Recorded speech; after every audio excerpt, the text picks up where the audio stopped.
অভাব থাকলেই তখন আমাদের কিছু করতে কিছু পেতে ইচ্ছা হয়। ইকোনমিক্সে যারা ছাত্র তারা জানো যে অভাব থেকেই শুরু হচ্ছে। অভাব নেই মানে ডিলিংস নেই, ট্রানজাকশন ইন্টারাকশনের ব্যাপার নেই। আমি পূর্ণ নই, আমি যদি ওই জিনিসটা পাই তাহলে আমি কমপ্লিট হব, পূর্ণ হব, অর্থাৎ তখনই আমার কাজ শুরু হয়ে যাচ্ছে, কর্মের উদ্যোগ তৈরি হচ্ছে। তো যখনই আমার মধ্যে একটা সত্যিকারের হোক বা কৃত্রিমই হোক, বিলাসিতা যেমন কৃত্রিম বাসনা, কিন্তু বিলাসিতার বাইরে হচ্ছে প্রয়োজন যেটা, সেটাও একটা বাসনাই। কিন্তু যদি না থাকে দুটোই কোনোটাই, তখন তো তুমি কোনো কাজই করবে না। তোমার প্রয়োজন নেই, বায়োলজিক্যাল নিডস নেই, ফিজিক্যাল নিডস নেই, আবার মেন্টাল ডিজায়ারও নেই, তাহলে তুমি কোনো কাজই করবে না। কিন্তু আমাদের প্রয়োজন থাকে বলেই আমরা কাজ করি। আর প্রয়োজন এবং বিলাসের মধ্যে ডিফারেন্সটা কোথায়? একটা সুন্দর উদাহরণ আছে। যদি ধরো ঠান্ডা শেষ হয়ে গেছে, তবু বলি, একটা মোজা পরলে, তুমি পরে আছো, মোজা যদি খুলে দাও, যদি ঠান্ডা সর্দি লাগে, তাহলে জানবে ওটা প্রয়োজন, জানবে ওটা প্রয়োজন। যেহেতু খুলে দিলেও তোমার শরীর খারাপ, খুলে দিলে তোমার শরীর খারাপ করছে, খুলে না দিলে, যদি তোমার শরীর খুলে দিলে যদি শরীর খারাপ না করে সুখ হয়, তাহলে জানবে ওটা বিলাসিতা। প্রয়োজন এবং বিলাসিতার মধ্যে এটাই ডিফারেন্স। প্রয়োজন হচ্ছে যেটা না হলে চলবে না, আমার বেসিক এক্সিস্টেন্স ডিস্টার্ব হবে, শরীর খারাপ হবে ইত্যাদি ইত্যাদি, সেটা হচ্ছে প্রয়োজন। আর না থাকলেও একটা সুখ হবে, একটা অহমিকা তৈরি হবে, একটা শরীরের থেকে যেটা গর্ব তৈরি হয় সেগুলো তৈরি হবে, সেটা বিলাসিতা। সাধারণভাবে বোঝা যায় আমাদের কোনটা প্রয়োজন অপ্রয়োজন। আবার বলা যাবে হ্যাঁ বিলাসিতা তো প্রয়োজনই, হ্যাঁ নিশ্চয়ই প্রয়োজন, কিন্তু জাস্ট একটা লেভেল থেকে এটা আলোচনা করা হয় সাধারণভাবে। ঠিক। আর কামনার তো আমাদের শেষ নেই, যখন শেষ হয় না, কামনার স্বভাবই এইটা সবসময় অতৃপ্ত থাকা। আর বাধা পড়লে তো বলার কিছুই নেই, ক্রোধ তৈরি হবে। এমনকি না আকাঙ্ক্ষা মিটলেও আমাদের ক্রোধ তৈরি হয়। আমি চাইছি হচ্ছে না, আমার নিজের বলে নিজের রাগ হচ্ছে, হয় না? কেউ বাধা দিচ্ছে না, তবুও ক্রোধ হয়। তাই কামনা থেকে ক্রোধ তৈরি হয়, ক্রোধ থেকে জন্মায় মোহ। আলোচনা হয়েছে, অর্থাৎ ভালো মন্দ বিচার বুদ্ধি সব নষ্ট হয়ে যায়। মোহ হচ্ছে বিবেকের উল্টোটা। বলাই ছিল বিবেক আর মোহের মধ্যে পার্থক্য আমরা বলেছি, এবং বিবেক থেকে বৈরাগ্যের কথা বলেছি। বৈরাগ্য মানে আমাদের ধারণা যেটা সেটা ঠিক নয়, সেটাও বলেছি।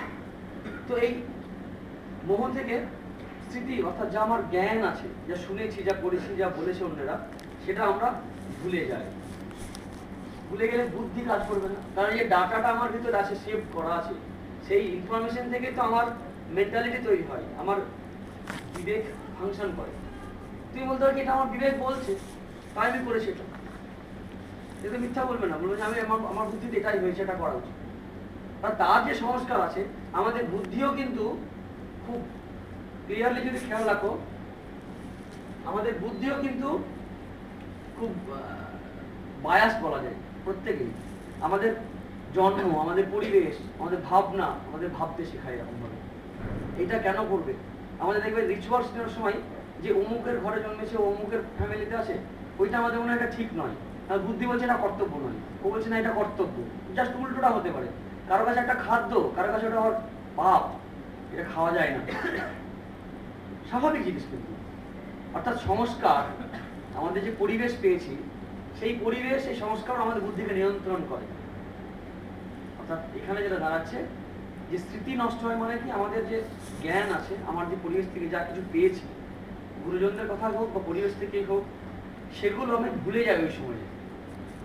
আমার বুদ্ধি ঠিক মতো কাজ করে না, ধ্বংস হয়ে যায়।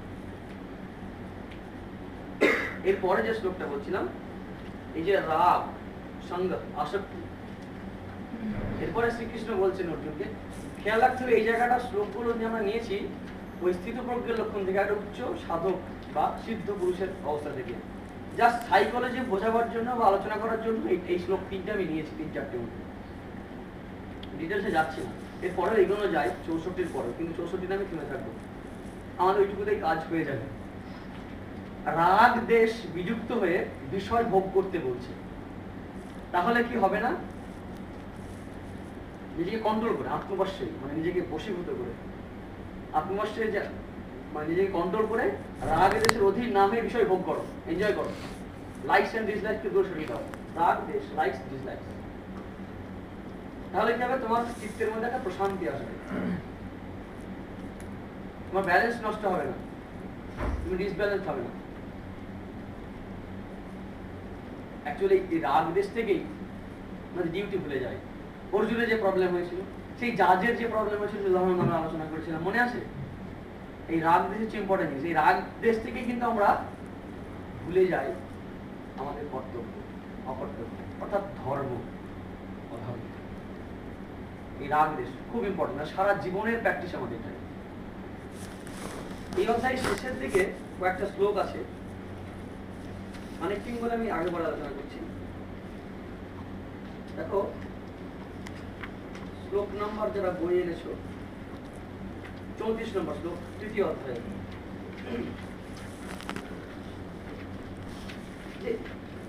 ইন্দ্রিয় এবং ইন্দ্রিয় বিষয়, এটা আমাদের আলোচনা হয়েছে। এই দুটোর সঙ্গে কন্ট্যাক্টে যখন আসে তখন আমাদের এই লাইকস এবং ডিসলাইকসটা তৈরি হয়। ইন্দ্রিয়ের স্বার্থে রাগ ও দেশও ব্যবস্থিত, এটা ম্যান্ডেটরির মতো হয়ে গেছে। মানে কন্ট্যাক্টে আসলেই আমাদের রাগ আসক্তি তৈরি হবে বা বিরক্তি তৈরি হবে। ইন্দ্রিয়ের সঙ্গে ইন্দ্রিয়ের যে বিষয়, ইন্দ্রিয়ের সে অর্থ, রাগ দেশও ব্যবস্থিত, দ্বিবচন আছে সংস্কৃত নিয়মে, রাগ দেশও সেই অনুসারে ব্যবস্থিত হয়েছে।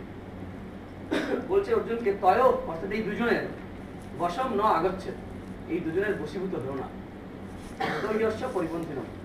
মনে আছে এই শ্লোকটা, আগের শ্লোকটা 64 নম্বর শ্লোকটা, এক্সাক্ট একই ল্যাঙ্গুয়েজ অলমোস্ট, যে রাগ দেশে বিযুক্ত ইস্তি বিষয়ান ইন্দ্রিয়স্য তেও ইহস্য পরিপন্থী নয়। ইহস্য মানে আত্মার, অর্থাৎ ব্যক্তির জীবনের, পরিপন্থী নয় অর্থাৎ আমার উদ্দেশ্য সিদ্ধির পথে বাধা। কিভাবে বাধা হবে? একটা উদাহরণ দেওয়া যাক। আমার একটা বিষয়ে আসক্তি আছে, ধরো তোমাকে বলা হচ্ছে তুমি কলকাতা চিড়িয়াখানায় যাবে, আলিপুর। রাস্তায় তোমার একটা সংস্কার আছে, আসক্তি আছে, কি না দেখলে বানর খেলা হচ্ছে। তাতে কি হবে? যেতে যেতে হঠাৎ দেখেই সঙ্গে সঙ্গে মনে হচ্ছে যে না আমি খেলাটা দেখে যাই, তোমার অ্যাটাচমেন্ট আছে ওটাই। তুমি নেমে পড়লে, নেমে খেলা দেখতে শুরু করলে। তোমার চলার পথে তোমার যে গন্তব্যস্থল আছে তুমি যেতে পারলে না, ওই আসক্তি তোমাকে আটকে রাখে। অথবা একটা ভালো সিনেমা দিয়েছে, তোমার হয়তো টিউশন মাস্টার কাছে পড়তে যাওয়া আছে, বা স্কুলে যখন পড়ছো স্কুলে যাওয়া আছে, হঠাৎ করে মনে হলো টাকা আছে, আমি সিনেমাটা দেখে যাই। দু একটা উদাহরণ দেওয়া হচ্ছে, তুমি মাইনিউটলি ভাববে জিনিসটা। এই আসক্তি আমার উদ্দেশ্য সিদ্ধির পথে বাধা হচ্ছে। বিরক্তিও তাই, অনেক সময় বাধা সৃষ্টি করে। দ্বেষ কিরকম? তুমি একটা জায়গায় যাচ্ছ, তোমার শত্রুপক্ষকে দেখলে, তোমার যদি শত্রু থাকেনি তাহলে, তো তাকে নিয়ে তোমার চিন্তা শুরু হয়ে গেল, তুমি এটা ঠিক না করতে, তোমার কাজে ডিস্টার্ব শুরু হয়ে গেল। অফিসে গিয়ে কাজ করতে গেলে বা সিনেমা হলে গিয়েও সিনেমা দেখতে গেলে, তোমার টার্গেট ছিল সিনেমা দেখতে যাওয়া, তো দেখলে শুধু মনে করছে ওই করতে হবে করতে হবে। শত্রু এবং এই আসক্তি এবং এই বিরক্তি দুটোই কিন্তু ত্যায্য। রাগ এবং দেশ দুটোই কিন্তু তোমার ব্যালেন্স নষ্ট করবে, সাইকোলজিক্যাল ব্যালেন্স। এমনি ভক্তিযোগে আছে এরকম একটা আলোচনা যে শত্রুর চিন্তা করবে না, শুধু এই কারণে না যে শুধু ক্ষমা করার জন্য, তোমার টাইম ওয়েস্ট হবে। স্ত্রী ধন বৈরী নাস্তিক চরিত্রম নাশ্রবণীয়ম, সূত্র আছে, সবগুলো আলোচনা করবো না। বৈরী চরিত্রম নাশ্রবণীয়ম, ভক্তকে বলা হচ্ছে বৈরী চরিত্র শ্রবণ করবে না। অর্থাৎ বৈরী চরিত্র শ্রবণ করলে কি হবে?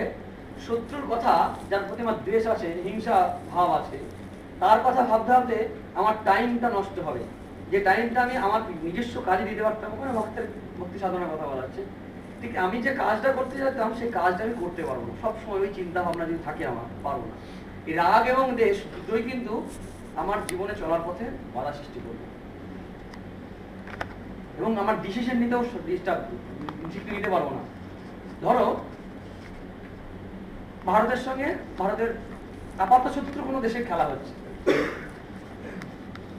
যখন তোমাকে জাজ করা হলো, ডিসিশন দেওয়ার কথা বলা হলো খেলার ক্ষেত্রে, তখন কিন্তু আমার ডিস্টার্ব হবে। কিন্তু যদি দেশ থাকে, তুমি যদি ভারতীয় হও সে দেশেই হও, একটু বায়াস হওয়ার সম্ভাবনা থাকে দেশ যদি থাকে। ঠিক সিমিলারলি রাগ অর্থাৎ আসক্তি থাকলে তাই হবে। এই রাগ এবং দেশ থেকে বিযুক্ত হয়ে ডিসিশন নিতে হবে। সাধারণ ক্ষেত্রে এটা আমাদের হয়নি, যোগীর ক্ষেত্রে এটা হয় না। সিদ্ধ যে রাগ দেশে বিযুক্ত বিষয় এবং রাগ এবং দেশ থেকে বিযুক্ত মাইনাস চিহ্নটা দিচ্ছে ইচ্ছা করে। এই দুটো থেকে মুক্ত হয়ে যদি বিষয় ভোগ করা যায় তাহলে দেখতে পাবো ঠিক ঠিক এনজয় করছে আমরা। যোগীও ভোগ করবে আবার ভোগীও ভোগ। ভোগী মিনস রাগ দেশ প্লাস, আর যোগী মিনস রাগ দেশ মাইনাস। ওকেও 10 টাকা দামের নলেন করে সন্দেশ দিচ্ছ, ও খাবে আর যোগীও খাবে। যোগী শুধু কি দেখবে, তার ফিজিক্যাল মেইনটেনেন্সের দিকে তাকাবে। গুরুজি খাইয়ে খেয়ে দিলেন, না এটা আপনার জন্য নয়। শ্রীরামকৃষ্ণের উদাহরণ আছে, সবাই বেরিয়ে যান বলেছে, গালাগালি দিয়ে দিতে রেগে গিয়ে বলেছে, শ্রীরামকৃষ্ণ বেরিয়ে চলে যাচ্ছে। একটু পর বলছে, না বাবা আপনাকে বলিনি যেতে, আপনি আসুন। তুমি চলে আসুন। দুঃখের সঙ্গে এই হচ্ছে যোগীর লক্ষ্য। যখন কিছু খাবে, সে খাওয়ার ক্ষেত্রে সেও কিন্তু রস উপভোগ করবে।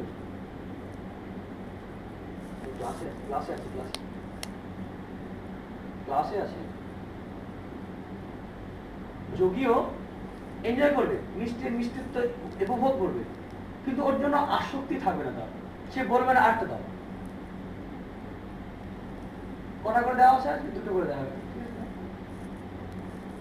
যদি বলছে শরীর তার একটা বুদ্ধি আছে, বিবেক আছে, সে যদি না যে পেটটা খারাপ আছে, সে 3টে খেতে যাবে না, একটা খাবে বা খাবে না। কিন্তু সে ওই আসক্তি বশত খাবে না, মানে কোনো খাবার আবার বিদ্বেষ বশত দূরও করবে না। করলাম তো প্রয়োজন আছে শরীর খাবে। খুব সূক্ষ্ম পার্থক্য, বোঝাও খুব মুশকিল। রাগ দেশ মুক্ত হয়ে ভোগ করা। অনেক সময় মনে হয় কি যোগী মানুষে কিছুই খাবে না, হাওয়া খেয়ে থাকবে। তাহলে নয়, যোগীও ভোগ করবে, ভোগীও ভোগ করবে। পার্থক্য কি বলতো? প্ল্যানিং নেই। যোগীর ভোগের ক্ষেত্রে প্ল্যানিং নেই, এটাকে বলা হয় যদৃচ্ছা লাভ সন্তুষ্ট। যা আসুন তাতে ঠিক আছে। এই খাই তারা, কিন্তু খাওয়া খাওয়া ভাবটা থাকে না। অ্যাকচুয়ালি আমরাও ঠিক ভোগ করতে পারি না অনেক সময়। করে দেখবে যখন খাই কোনো কিছু, মনটা পড়ে থাকে বেশিরভাগই কোনো প্ল্যানিং করতে থাকি। একটা ছেলে কাঁদছে, মা এই উদাহরণটা আমি দিয়ে থাকি বেশিরভাগ, আইসক্রিম খাবো, আইসক্রিম খাবো, কাঁদছে। যখন কাঁদছে তখন মা অনেকবার বোঝাচ্ছে, না শরীর খারাপ করবো, না না খাবো, আইসক্রিম দেওয়া হবে। খেতে খেতে 2 হাতে দুটো, খেতে খেতে আবার কাঁদছে। আবার কাঁদছে কেন? ফুলিয়ে যাচ্ছে যে। অর্থাৎ সে খাওয়ার আগেও শান্তিতে নেই, খাওয়ার সময় শান্তিতে নেই। আমাদের ভোগটা বেশিরভাগই খাও খাও মাংস ভালো, খেতে খেতে গল্প করতে করতে খাওয়া করতে শেষ, আকাঙ্ক্ষা মেটে না। অর্থাৎ আমরা কনসেন্ট্রেটেড, খুব মনোযোগ দিয়ে খেতে পারি না। যোগী কিন্তু প্রত্যেকটা bit, every bit of the food taste নেবে। তোমার থেকে সে ভালো বলবে এটা নুন বেশি হয়েছে না কম হয়েছে, অ্যাটেন্টিভলি খাবে। একটু খেয়ে বুঝতে হবে কি টেস্ট, কি ভালো মন্দ গুণ বিচার করে দেবে। আর আমি গাদা গুচ্ছে খেলেও বুঝতে পারবো কি খেলাম না খেলাম, শুধু খেলাম ভালো মামা শুধু গিলে যে খেলাম যাকে বলা যাবে। গ্রিডি ম্যান ইটস ফার্স্ট, তাই তো নাকি? জানে না, স্বাদ গ্রহণ করতে পারে না। এরকম ঘটনা আমাদের প্রেসিডেন্ট মধ্যে অনেকের আছে, যে একটু খেয়ে বলে দেয়, খুব মনোযোগ দিয়ে খায়। ভোগ যেটা কিন্তু ভোগ, কিন্তু ভোগের মধ্যে ডিফারেন্স আছে। আমাদের ভোগ মানে ভোগ হওয়ার আগেই আমাদের প্ল্যানিং থাকে, আবার ভোগ করতে করতে প্ল্যানিং থাকে, তারপরেও থাকে। এমনকি পশুরা কিন্তু মানুষের থেকে অনেক বেশি মাইনরিটি খায়। স্বামী একটা উদাহরণ দিয়েছেন যে একটা কুকুর যে মনোযোগ দিয়ে খায়, তৃপ্তির সঙ্গে খায়, একটা মানুষ পারে না। সে যখন মাংসটা খেতে থাকে হাড় থেকে আলাদা করে, সে যেন স্বর্গ পেয়ে গেছে। আর কোনো প্ল্যানিং চিন্তা নেই, লজ্জা নেই, কিছু নেই। কুকুরের যে কোনো কাইন্ড অফ ভোগ, মানুষের কিন্তু অনেক বোধ আছে, সে পশু নয়। তার লজ্জা আছে, কি ভাববে, কে কি বলবে, এরকম করে বড় আমরা কুকুরের মতো খাচ্ছি, কে কি দেখবে, কে এই ভাবনা, লজ্জা, অনেক রকমের ফিলিংস তার কাজ করে। সোশ্যাল সেন্স যেটা বলা যায়, ভালো মন্দ আমি বিচারে যাচ্ছি না, কিন্তু এগুলো কাজ করে। সাইকোলজিক্যালি ভেবে দেখবে এগুলো কাজ করে কিনা আমাদের, বলো কি? এগুলো ইস্যু হয় তার সময় আমাদের, কে কি বলবে, কে কি ভাববে, এই কে কি বলবে, কে কি ভাববে, এটা আমাদের অনেক কিছুই করা হয়ে ওঠে না।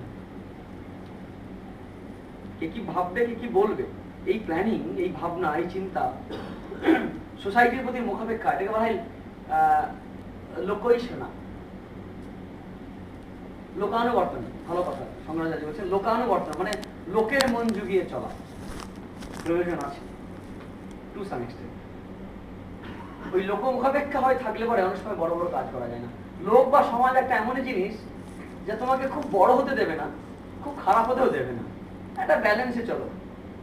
তুমি দল থেকে বেরিয়ে যাবে কাঁকড়া করে মতো, সেটা হবে না। সবাই দেখবে একটা কাঁকড়া বেরিয়ে যেতে চাইলে মানে এটা থেকে, পাত্র থেকে, অন্যগুলো টিনে ধরবে। আবার সে যে খারাপ হয়ে যাবে সেটা হতে দেবে না, ওই লেভেলে রাখবে। সমাজ হচ্ছে এরকম জিনিস। তুমি একটা নতুন কিছু করো, বলো, বিরোধিতা করবে। তুমি খুব খারাপ হয়ে যাও, বিরোধিতা করবে। মোটামুটি করো, মোটামুটি মিথ্যা বলে, মোটামুটি চুরি করো, মোটামুটি 8-5টা মানুষের মধ্যে থাকো, হনুমানের মধ্যে সেজে থাকো, মুখে এক, বাইরে এক, ভিতরে এক, কোনো অসুবিধা নেই, ব্যালেন্স আছে। এক্সেলেন্সি হলে হিংসা, জ্বালা পড়া কোন ধরনের থাকবে। অর্থাৎ লোকের মন যুগে যারা চলতে চায় তারা কোনো বড় হতে পারে, কিন্তু আমরা পারি না। লোকানুবর্তন আমাদের করতে হয়, আমরা করে ফেলি। এই সমস্ত, এই যে কে কি বলবে, কে কি ভাববে, এই সাইকোলজিক্যালি এই প্রবলেমগুলো আমাদের থাকে। সেই কারণেই লোকের শুধু আমার পছন্দ নয়, লোকেরও পছন্দের সঙ্গে আমাকে নিজেকে ব্যালেন্স করে চলতে হয়। ভোগ হয়ে ওঠে না। রাগ এবং দ্বেষ বিযুক্ত হওয়া, লোকমুখাপেক্ষা না থাকা, এইগুলো থেকে আলাদা হয়ে আমার লক্ষ্যে স্থির থাকা কঠিন জিনিস। যোগী কিন্তু এটা করবে। যোগী শব্দটা কর্মযোগী সে কিন্তু ঠিকঠাক করবে, ডিসিশন ঠিক নেবে, কারণ সে রাগ নেই, বিদ্বেষও নেই, ঠিক ঠিক ডিসিশন নিতে পারবে। রাগ আর দেশে বিযুক্ত এসছে বিষয় নির্দেশ। আর যদি এগুলো বশীভূত হয় তাহলে কি হবে? ওই তৃতীয় অধ্যায়ে পরের শ্লোকটা যেটা আছে দেখো, পোষ্য পরিপন্থন মানে কি, এই আত্মার বা এই ব্যক্তির বা এই জীবের উদ্দেশ্য সাধনের পথে পরিপন্থী। যেহেতু মোক্ষ নিয়ে আলোচনা করছি না, তার দিকে যাচ্ছি না।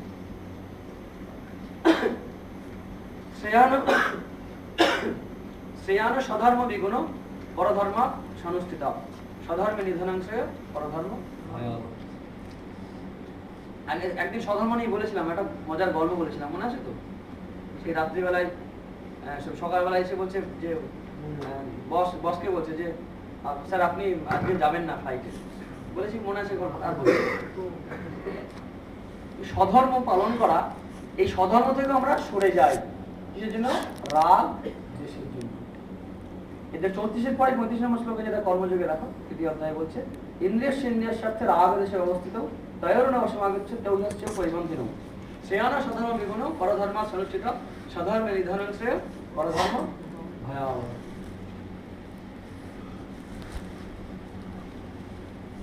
এবার আমরা আবার ফিরে যাচ্ছি দ্বিতীয় অধ্যায়ে।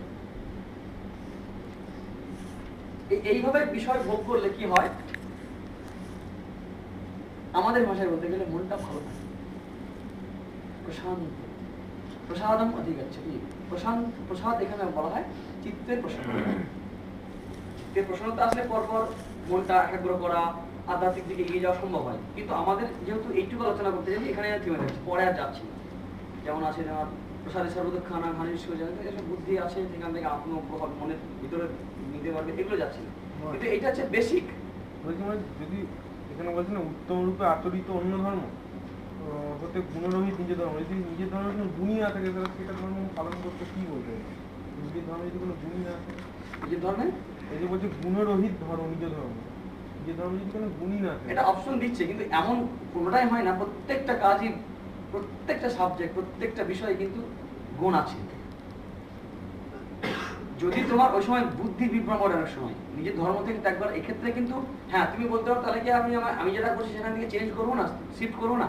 শিফট যখন করছো শিফট করে নাও। তুমি যখন সাবজেক্টটা চুজ করেছো এবার হোল হার্টেড দাও সেখানে।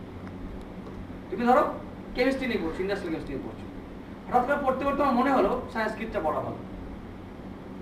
রাস্তার মাঝে তুমি থেমে যাবে না, তারপর একদিন আটটা ভালো লাগবে, তারপর একদিন আটটা ভালো লাগবে। বুঝতে পারলাম একটা যে ব্যাখ্যাটা জেনারেলি দেওয়া হয়। আমরা হ্যাঁ তুমি বলতে পারো তাহলে তো আমাদের জীবনে চেঞ্জ করার প্রয়োজন নেই। যদি আমার কখনো গৃহস্থ থেকে গৃহস্থ সন্ন্যাসকে যাওয়া কথা, কারণ সন্ন্যাস তো নিজের ধর্ম নয়, আমার তো গৃহস্থ ধর্ম, আমি তো এখানে থাকাই ভালো। তা না, তোমার মেন্টাল ডেভেলপমেন্টের সঙ্গে সঙ্গে একটা স্থিতি আসবে, একটা সময় আসবে, সে সময় তুমি শিফট করতে পারো। যেমন সাবজেক্টের ক্ষেত্রে উদাহরণ এটা দিচ্ছিলাম, তুমি যখন করছো 3 বছরের একটা কোর্স, যখন এন্টারপ্রাইজ একটা হয়েছে তোমার নিয়েছো হাতে, সেটা ফিনিশ করে আবার চেঞ্জ করো, ওই সময় শিফট করো। যুদ্ধক্ষেত্রে এসে আমি আর যুদ্ধ করবো না, যুদ্ধ করো তারপর তুমি বইটা কোনো সন্ন্যাস না বৃহত্যাগ ব্যবহার করো। আগে যেটা তোমার হাতে আসে এটা করো। বুঝতে পারলে? শ্রেয়ানা সাধারণ বিভিন্ন পরধর্ম সংস্থা সাধারণে নিধনাংশয়, সিচুয়েশনটা বলতে হবে কোন সময় বলছে। সাধারণে নিধনাংশয় পরধর্ম ভয়াবহ। অনেক সময় দেখবে আমাদের ক্ষেত্রে হয় কি, আমাদের যেটা কর্তব্য সেটা আমরা করি না। ওই শ্রীরামকৃষ্ণ উদাহরণ দিতেন অম্মল চাখাবার মতো আর কি, এটা একটু এখানে একটু ওখানে একটু, কিছু উদাহরণ দিয়ে বলছে যে এদের আঁট নাই, এখানে একটু খুঁড়তে হয়ে গেল জল পেলো না, আবার একটা জায়গায় খুঁড়তে শুরু করলো জল পেলো না, আবার খুঁড়তে হলো, এভাবে হয় না, লেগে পড়ে থাকতে হয়, বুলডগ টেনাসিটি।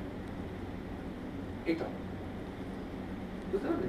একটা যখন কাজ হাতে নিয়েছো সেটা ফিনিশ না করে ছাড়বো না।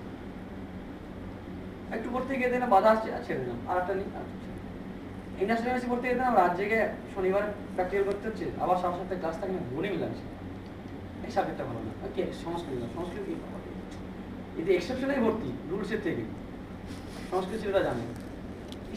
কত আর মনে রাখা যায় বাবা, এত মুখস্থ করা যায় না, এত গাঁতরের সাবজেক্ট পোষাবে না।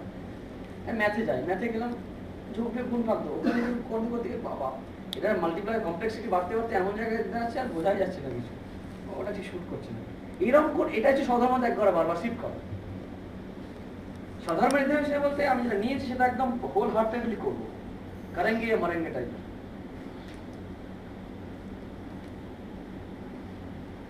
তুমি যখন এবার চেঞ্জ করে নিচ্ছ চেঞ্জ করো, তুমি যখন দল চেঞ্জ করে নিচ্ছ অসুবিধা নেই, কিন্তু দলে থাকতে থাকতে এটা করা ঠিক না। আর এরকম করলে তোমার তো মানে নিষ্ঠা আসবে না, শুধু এই ফিকল মাইন্ড ঘুরতে থাকবে এদিক ওদিক। শ্রেয়ানা সাধারণ বিগুণ, তোমার মনে হতে পারার সময় এটা ভালো নয়, এটা এরকম মনে হতে পারে। আর প্রত্যেকটা কাজই পৃথিবীতে দোষ গুণ যুক্ত আছে। তুমি না বিয়েতে বন্যি যথাদর্শ মানে এরকম উদাহরণ আছে যে এমন একটা কাজও নেই যে কাজ থেকে সম্পূর্ণ পূর্ণ হবে বা সম্পূর্ণ পাপ হবে, এমন একটা কাজও নেই। আগের দিন উদাহরণ দিয়েছিলাম, আমার অস্তিত্বটা হয়তো একটা মানে অন্যের অনেকের অসুবিধা হচ্ছে, আমি অসুবিধা নয় অন্য পেত না কি, আমি কারণের সাথে ত্যাগ করছি, আমি একটা জায়গা জুড়ে আছি, একটা শরীরকে ধারণ করে আছি, আমার অস্তিত্ব নাকি বিরক্তির কারণ হচ্ছে, আমি যে সময় কনসাস থাকছি না, কেউ হয়তো মন দিয়ে পড়াশোনা করছে, আমি ডিস্টার্ব করছি কাউকে, I am not aware of that, আমি সচেতন হয়েছি। আমার অস্তিত্ব সবসময় যে কল্যাণের কারণ হবে কে বলেছে? ভিড়ের মাঝে আমি একটা যদি কম হতাম তাহলে তো ভাবটা কম হতো একটু। খুব বাইরে দেখতে গেলে প্রত্যেকের কাজের ভালো মন্দ আছে, তবে ম্যাক্সিমামের স্বার্থ দেখে আমরা বিচার করি কোনটা ভালো বা খারাপ। অ্যাকচুয়ালি ফিলোসফির দিক থেকে যদি বলি, পৃথিবীতে ভালো বা মন্দ কিছু নেই। আকাশ থেকে বৃষ্টি হচ্ছে, বৃষ্টি ভালো না মন্দ কি বলবে বলবো? ভ্যারি করবে, অর্থাৎ ভ্যারি করছে মানেই ওর নিজস্ব কোনো ভালো মন্দ নেই কি, তাই তো? ওর ইফেক্টটা দেখে আমরা ভালো মন্দ বলছি। যার জলের দরকার সে বলবে খুব ভালো, বৃষ্টিকেও প্রশংসা করবে, বৃষ্টির দাতা যদি ভগবানকে মানে তাহলে ভগবানের প্রশংসা করবে। আর যদি উল্টোটা হয়, বৃষ্টির সঙ্গে ভগবান দুজনে একসঙ্গে জয়েন্টলি গালাগালি খায়।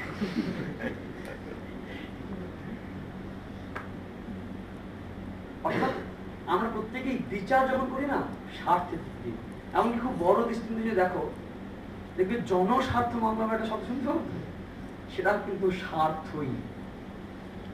পৃথিবীতে ঘটনা ঘটে যায়, আমরা বিচার করি স্বার্থের নিরিখে, ভালো বা মন্দ।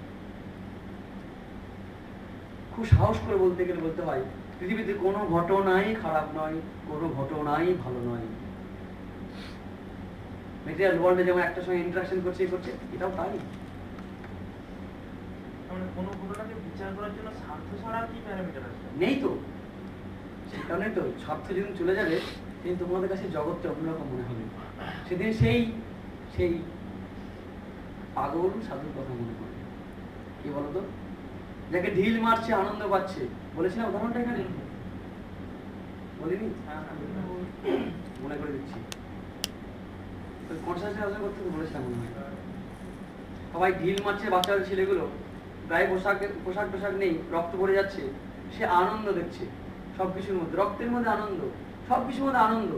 তার সঙ্গে কোনো স্বার্থের সম্বন্ধ নেই জগতের সঙ্গে, সবকিছু চৈতন্যের বিকাশ দেখতে পাচ্ছে সে হাসেই খুন ক্যা খেল হ্যাঁ, মজাদার বাবা কা খেল হ্যাঁ। প্রথম খণ্ডে আছে জীবনানন্দ বিবেকানন্দ, স্বামীজি ওই ঐতিহাসিক ঘটনা একদম, স্বামীজি ন্যাকড়া পুড়িয়ে দিচ্ছে যে রক্তটা বন্ধ হয়, সে তো হেসেই খুন, আনন্দে খুন। অথচ দেখো ঘটনাটা কি মর্মান্তিক বলো, কি রক্ত পড়ছে, ঢিল মারছে, এটা আনন্দের? তোমার কষ্ট হবে, কারণ তুমি এটা মানুষের শরীর বলে ভাবছো এবং আঘাত কষ্ট হচ্ছে, তোমার কষ্ট হয়, পাঁচটা মানুষের কষ্ট হয়, এইভাবে দেখছো। সে অল্প কিছু দেখছে না, আনন্দ তো অ্যাবসলিউট লেভেল থেকে। তোমাদের যে কোনো ডিসিশনই না দেখবে একটা জায়গায় যদি নিয়ে যাও না, দেখবে সে ইনফিনিটির দিকে চলে যাচ্ছে। এনিথিং, ফিজিক্সের দিকে যাও, দেখবে ম্যাটারকে তুমি অ্যানালিসিস করতে থাকো, এমন একটা জায়গায় দাঁড়াবে গিয়ে আর চিন্তা করতে পারছো না। কেমিস্ট্রিতে যাও, অন্তত তোমার প্রজেক্ট তো হাইপোথিসিস তৈরি করা যাবে, দেখবে কল্পবিজ্ঞান তৈরি হবে আস্তে আস্তে, এখান থেকে তো আস্তে আস্তে রিসার্চ করে আবিষ্কার হয় অনেক সময়। সব কিছু দেখবে একটা ইনফিনিটি দিয়ে টেন্ডেন্সি তৈরি হচ্ছে। এই যে স্পিরিচুয়ালিটি বা বৈরাগ্য, এটা ন্যাচারাল, কিন্তু একটা লেভেলে তুমি বুঝতে পারবে যেটা ন্যাচারাল। অথচ বুড়ো বয়সে আমরা চেষ্টা করি যাতে আমাদের যৌবন ফিরে পেতে চাই, বা ওই সেই ভাইব যদি আবার থাকে, এটা ওটা নানা রকমারি জিনিস খাবার খেয়ে মেখে টেখে যাতে এই চেষ্টা চলতেই থাকে। আমরা বাস্তবটাকে সত্যটাকে মানতে চাই না, এটা তো সত্যি শরীর একদিন বায়োলজির যে নিয়মে তৈরি হয়েছে, বায়োলজির নিয়ম একদিন ডিকম্পোজিট মানে কি বলে ভেঙে যাবে। কিন্তু আমাদের এই এর প্রতি আসক্তি, অ্যাটাচমেন্ট যেতে যায় না। তুমি যদি প্রত্যেকটা ঘটনাকে তোমার জীবনে যদি এগিয়ে নিয়ে যাও, দেখবে ইনফিনিটির দিকে যাচ্ছে। প্রত্যেকটা ঘটনা, প্রত্যেকটা বিষয় গভীরে যাও, তোমার জীবনের সামান্য ঘটনা ডিপলি ভাবো যে আমি আরো খেলাম, এরপরে কি, আমি আরো ইনকাম করলাম, আরো করলাম, এরপরে যাও দেখি, এটা তো হতে পারে, এরপর তো হতে পারে, শেষ নেই। আসলে ফাইনাইট ওয়ার্ল্ডে, জগতে জেনারেলি আমরা common standard of life follow করি। অ্যাভারেজ পিপল কি করে? কমন স্ট্যান্ডার্ড অফ লাইফ, খুব বড় হতেও চায় না, খুব খারাপও থাকতে চায় না। আর সেন্সারি ওয়ার্ল্ডে আমাদের দৃষ্টিভঙ্গি সীমাবদ্ধ, এই ইন্দ্রিয়ের জগতে, এর মধ্যে দেখা, শোনা,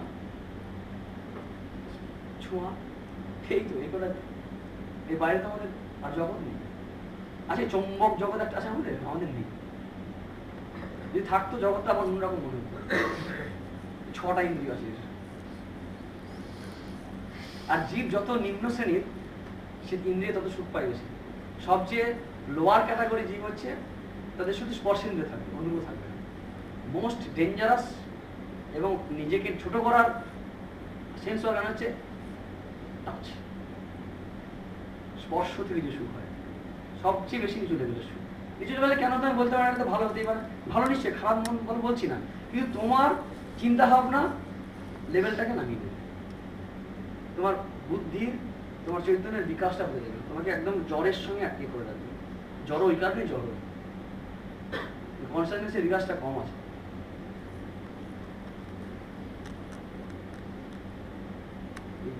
এরকম আছে যে কোন একটা পুরুষ হাতিকে ধরতে গেলে একটা মাদি হাতিকে বসে দেয়, টাস করার মতো সমাধিস্থ, ব্যাস বেঁধে দেয়। সমাধিস্থ মানে অন্য সেন্সে বললাম। অর্থাৎ দেখবেন কেঁচো একটা ইন্দ্রিয় আছে, তাই তো? তাই তো নাকি আমি ভুল বলছি? দেখো, শুধু স্পর্শেন্দ্রিয় আছে, ঘ্রাণেন্দ্রিয় নেই, চক্ষু নেই, ইত্যাদি। মানে ওটা কিন্তু মাস থাকবেই। আবার বিকশিত হওয়ার সঙ্গে সঙ্গে অন্য প্রাণীর দেখবে একটা ইন্দ্রিয় বেড়েছে, এরকম এরকম বেড়েছে। আর আমরা যে দেখি সেটাই কিন্তু সবসময় সত্য তা নয়, রাত্রে দেখা যায় না, তাই তো? তর্ক করতেই পারে, কিন্তু পেঁচা দেখছে তো, কেমন করে দেখছে? আমার দেখা, আমার জানাটাই সব নয়। আমি অন্য জায়গায় চলে যাচ্ছি, আবার ফিরে আসছি। দেবাঞ্জনের প্রশ্ন কিছুটা বোঝা গেছে। এগুলো অনেক আলোচনা করতে করতে হয়। এগুলো আসলে গীতার বলো বা এই সমস্ত বিষয় বলো, শুধুমাত্র খেয়াল রাখবে, এগুলো বুঝতে গেলে না, এটা তো মেটেরিয়াল ওয়ার্ল্ডের ম্যাটার নয়। মানে 1 + 1 = 2, বা হাইড্রোজেন এই পরিমাণের সঙ্গে অক্সিজেন এই পরিমাণ মিললে জল হবে, বা H2SO4 এর সঙ্গে এই পরিমাণ জেডেন দিলে পরে রিয়াকশন করে H2 এই পরিমাণ হবে, নির্গত হবে। এই ব্যাপারটা তো ওখানে পাবে না তুমি। এই বিষয়গুলো বোঝা বা ধারণা করার ক্ষেত্রে তোমার একটা বুদ্ধি, তোমার একটা সাইকোলজিক্যাল ব্যাকগ্রাউন্ড কাজ করে। কিন্তু যে ছেলেটা সায়েন্স পড়তে পড়তে এই ক্লাস করতে আসছে সে একরকম ভাবে বুঝবে, যে ছেলেটা ফিলোসফি পড়তে পড়তে আসছে সে একরকম বুঝবে, যে আর্টস পড়তে পড়তে আসছে সে একরকম বুঝবে, মানে অন্য সাবজেক্ট আর কি। মানে একটা ব্যাকগ্রাউন্ডের ব্যাপার আছে। তেমনি এই গীতাটা যখন তোমরা আরো পড়বে, ভাববে, মানে আমার যে মনের অবস্থা, শুদ্ধ পবিত্র অপবিত্র যেভাবেই থাকি না কেন, বুদ্ধির ক্ষেত্রে যা বিকাশ হয়েছে সেই অনুসারে যা বুঝছি, আরো পরে তুমি আমার থেকে যে যদি কেউ ভালো ভালো আরো বেশি উন্নত হয়, এই সেই হিসেবে বুঝছি, সে আরো বেশি ভালো বুঝবে। এটা সাবজেক্টিভ, অনেকটাই সাবজেক্টিভ। সাবজেক্টিভ মানে এখানে সাবজেক্টই অবজেক্ট, আই মাইসেলফ। এটা মেটেরিয়াল ওয়ার্ল্ড নিয়ে কারণ নয় তো।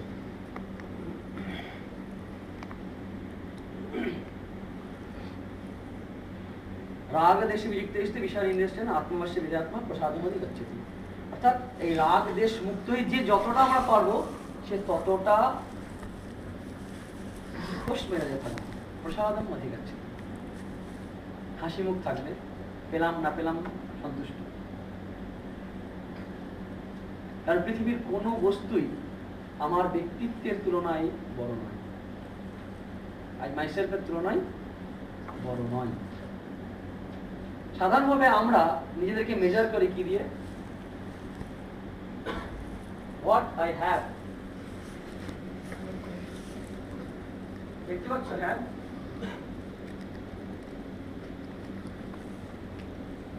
হোয়াট আই হ্যাভ আর হোয়াট আই অ্যাম। জেনারেলি আমরা বিচার করি হোয়াট আই হ্যাভ। বুঝতে পারছো ব্যাপারটা? মানে ভালো না খারাপ কি, সে তার বাড়ি কখানা, গাড়ি কখানা, আর একটু যদি খুব ক্লোজে যায় তার চেহারাটা কেমন, তার অ্যানাটমিক্যাল স্ট্রাকচার কিরকম, স্কিন কালার কিরকম, এই অনুসারে তো আমরা ভালো মন্দ বলি চেহারাটা। এটা কি হোয়াট আই হ্যাভ। বুদ্ধির লেভেলে যদি আবার আরো ক্লোজে যদি ফোকাস করি, তার বুদ্ধিটা কেমন, এই অনুসারে মানুষকে বিচার করে এবং ডিফারেন্সিয়েট করি, আলাদা করি।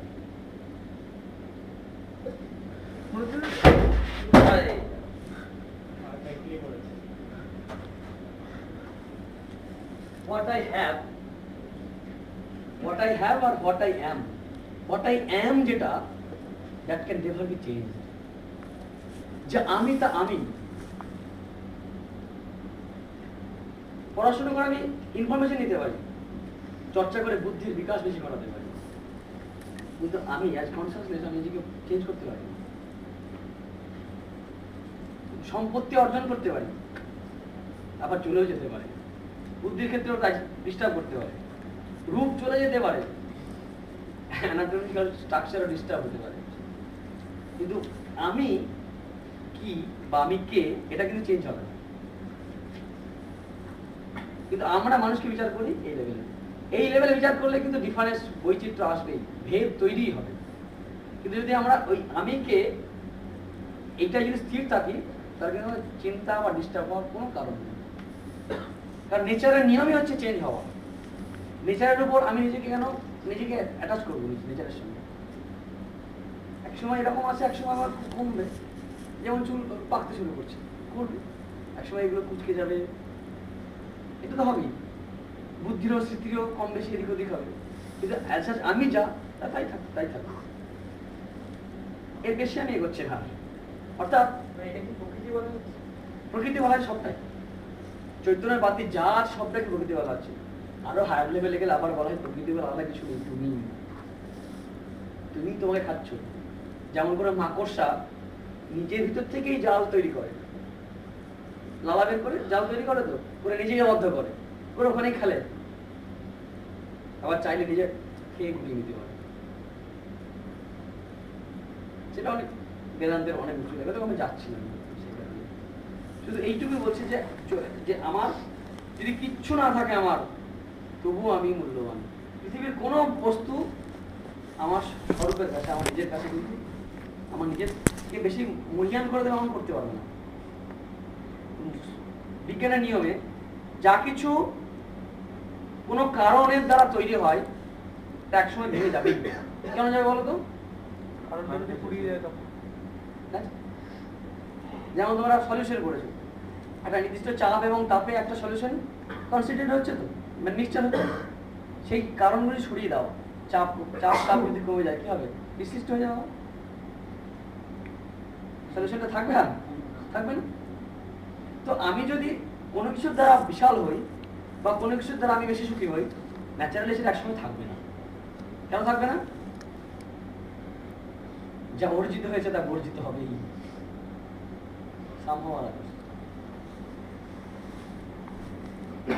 যে আমি বা আমার মানে আমি নিজস্ব যা, সেটা কিন্তু নষ্ট হবে না।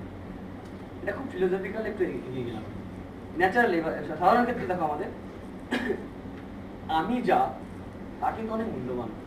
আমার কত বাড়ি গাড়ি ইত্যাদি আছে, তাই দিয়ে আমাকে বিচার করাটা ঠিক হবে কি? কিন্তু আমরা করে ফেলে যাই এবং এইভাবে মানুষকে ট্রিট করি আমরা। এই কারণে মানুষকে সম্মান করতে পারি না। সামাজিক ক্ষেত্রে সোশ্যাল যে ডিফারেন্সগুলো তৈরি হয় এই লেভেল থেকে হয়। অর্থে দিয়ে বিচার করি, জাতি দিয়ে বিচার করি, ধর্ম দিয়ে বিচার করি, এসবগুলো দিয়ে বিচার করি। ব্যক্তিকে অ্যাসাস ব্যক্তি দিয়ে বিচার করি না। এমনকি যদি এগুলো চলেও যায়, এই যে আন্দোলন হয় অনেক সময় জাতি ধর্ম ইত্যাদি নিয়ে, এগুলো যদি নাশ হয়ে যায় দেখবেন ইন্টেলেকচুয়াল ডিফারেন্স থাকবে। আমার মনে আছে একটি ছাত্রের কথা, বিদ্যামন্দির একটি ছেলে বলছে যে মহাদেব আমি পড়তে পারে না, কেন? সেটা তার ব্যক্তিগত ব্যাপার। বলে আমি চলে আসলাম, বেরিয়ে যাচ্ছি, তখন বলছে সেই ছেলেটা হাত করে বললো, মহারাজ একটা লজিক নেই, ভেদাভেদ সৃষ্টি করে। ঠিক, অনেক উঁচু অবস্থায় গেছে তো দেখছি, তুই এক কাজ করবি, ওই রাস্তায় যারা ভিক্ষা টিক্ষা করছে, অশিক্ষিত যারা ঘুরে বেড়াচ্ছে, ওদের সঙ্গে থাকবে আর ঘুরে বেড়াবে। তো পরীক্ষা দিয়ে অ্যাডমিশন টেস্ট আসাই উচিত হয়নি, অনেকে তো চান্স পায়নি। ওদের সঙ্গে তুই কি করে সমতা বজায় রাখবি? ওদের সঙ্গে সমতা বজায় কিভাবে রাখবি? আমি তাকে বলেছিলাম স্বামীজি উদাহরণ দিয়ে যে কিছু কিছু দর্শন আছে এরকম, মেরে কেটে ভেঙে সবাইকে এক লেভেল নিচে নামিয়ে করে। একটা জমি যেমন আছে উঁচু নিচু, সমান করতে গেলে দুটো উপায় আছে। একটা কি উঁচুগুলোকে কেটে বাইরে ফেলে দিলে হবে সমান, আর একটা নিচুগুলোকে উঁচু করে দিয়ে সমান করে। সিভিলাইজেশন বলছে, ফিউচার প্রসপেক্ট যেটা আছে সেটা বলছে যে উঁচুকে নিচু করে নয়, নিচুকে উঁচু করে। পশুত্বের বিকাশ ঘটিয়ে সবাইকে সমান করো না, বরং তার মধ্যে দেবত্বের বিকাশ ঘটিয়ে তাকে তুলে নাও। হাই কালচারটাকে ডিস্টার্ব করো না। যারা হাই কালচার লো কালচারে আছে, এডুকেশন পাচ্ছে না, তাদেরকে এডুকেশন দাও, কালচারটাও তুলে আনো। উচ্চকে কেটে নয়, উচ্চের হয়ে সমান হয়, এটাই কিন্তু বেস্ট প্রসেস। করতে গেলে বাধা যায় উচ্চরা বাধা দেয়, সেক্ষেত্রে তুমিও বিদ্রোহ করবে, আন্দোলন করছো, হচ্ছে চলছে। যখন বাধা দেবে তখন তোমাকে বাধা দিতে হবে। আর সোসাইটির ক্ষেত্রে হয়, পরিস্থিতি এমন তৈরি হবে, একটা নির্দিষ্ট সময় দেখবে তাপ বাড়তে বাড়তে না ঝড় চলে আসে, সেটা হয়। ইদানিং যেটা হচ্ছে দেখতেই পাচ্ছ, এটা খুব শুভ লক্ষণ, একদম খারাপ লক্ষণ নয়। এক সময়, এখন তো ভুললে চলবে না, এখনকার যুগে দাঁড়িয়ে আমরা ভুলে যাই। এক সময় যারা নিচু বলে যাদেরকে ধরা হতো, তারা যে পরিমাণে অত্যাচারিত হয়েছে ভাষায় বর্ণনা করা যায় না। তার ফল তো ভোগ করতেই হবে, সামাজিক যে ডিসব্যালেন্স তৈরি হচ্ছে। কিন্তু যদি কখনো সাম্য আসে সোসাইটিতে, তাহলে কিন্তু এই লেভেলে আসবে, এমনকি বুদ্ধির লেভেলেও ডিফারেন্স থাকবে।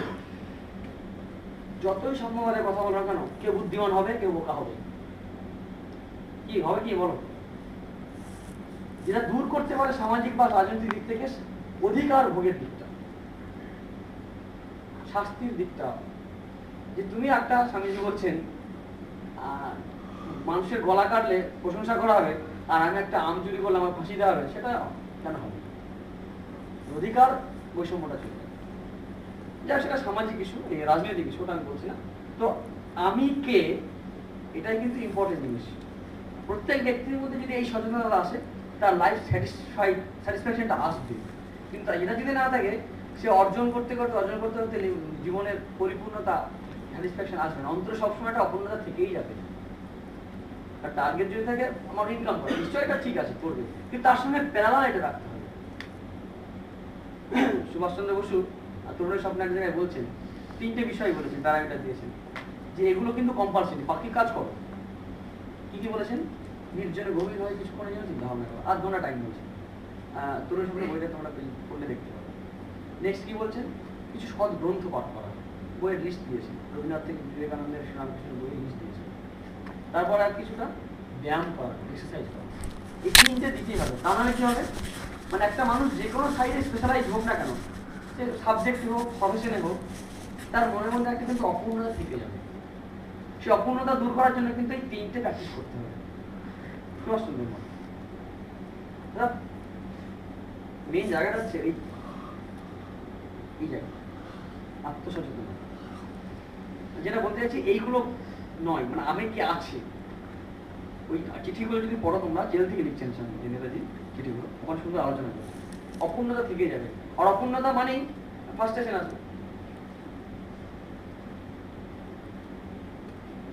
তাই চিত্তের প্রসন্নতা আনার জন্য বিষয় ভোগের ক্ষেত্রে রাগ এবং দেশ বিমুক্তি, এটা খুবই কঠিন। এটা করতে পারলে সাকসেস হলে মানে তুমি তো যোগীর লেভেলে চলে যাচ্ছ। কিন্তু যতটা আমরা পারবো ততটা জীবনে তৃপ্তি আসবে, কারণ এর শেষ নেই। তুমি ডিসিশন নিতে পারবে ভালো করে। তুমি যদি স্বার্থপর কম হও না, দেখবে তুমি অনেক ভালো ডিসিশন নিতে পারবে। তুমি স্বার্থপর যত কম হবে, তত ভালো ডিসিশন নিতে পারবে, আরো বেশি কাজ করতে পারবে। দেখো, ভেবে দেখো, খুব মাইনেরলি ভালো। এখানে তো বলছেই 71 নম্বর শ্লোকে যে শান্তিকে পাবে। একবার পূজনীয় বুদ্ধিরাজ মহাশয় বলছেন যে কি করে শান্তি পাওয়া যায়, যে খুব সহজ হয়ে আছে। যে কি, সব বসানোর দায়িত্ব, সব ভক্তরক্ত যারা ছিলেন মুখটা কেন বাসন, ওইটা কিন্তু বেঁচে আছি। সত্যি তাই, লজিক্যাল। বাসনা সবাই হচ্ছে পূর্ণ হবে না, কমপ্লিট হবে না, একটা গেলে আর একটা আসবে, একটা গেলে আরেকটা আসবে। তো চারিদিকে তাকিয়ে দেখো, দেখি তোমার নিজের ফ্যামিলির দিকে তাকাও, দেখি যারা শ্মশানে যাওয়ার মতো অবস্থায় এসে গেছে বা কবরস্থানে যাওয়ার মতো অবস্থায় এসে গেছে, তাদের দিকেও তাকিয়ে দেখো, দেখি প্ল্যানিংয়ের শেষ নেই, বাসনা পূর্ণ হয় না। হয়তো একটা হয়ে গেল, এইটা করবো, এই ফ্ল্যাটটা এইরকম। আবার টেকনোলজির যুগে দেখো, লেটেস্ট মডেল আসছে, আমার মাই মাস্ট হ্যাভ ইট। তারা নিজেকে আমি সোসাইটিতে স্ট্যাটাস আনতে পারছি, স্ট্যাটাস আমি আসছে না, এই দোকানে করতে। সোসাইটি ভাবছে, তার কি বড় কথা, তুমি নিজেকে কি এস্টিম করবে, তুমি নিজেকে কি ভাবছো, সেটা খুব গুরুত্বপূর্ণ। তুমি কিন্তু অনেক মূল্যবান তোমার কাছে, তুমি নিজেকে আন্ডারস্ট্যান্ড করবে না কখনো। পরের শ্লোক আছে এরকম, উদ্ধরে দাঁত না তোমার।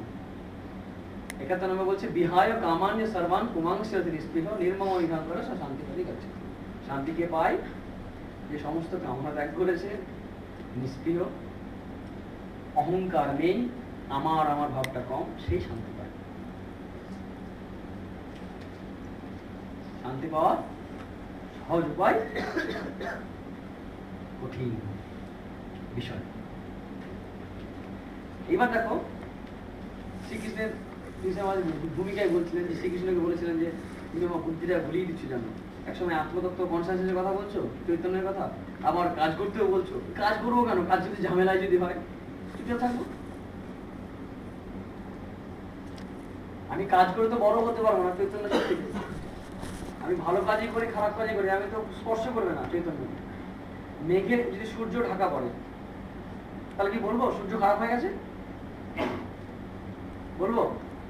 আবার যদি মেঘ সরে যায় বলবো সূর্য ভালো হয়ে গেল? এখন বলবো?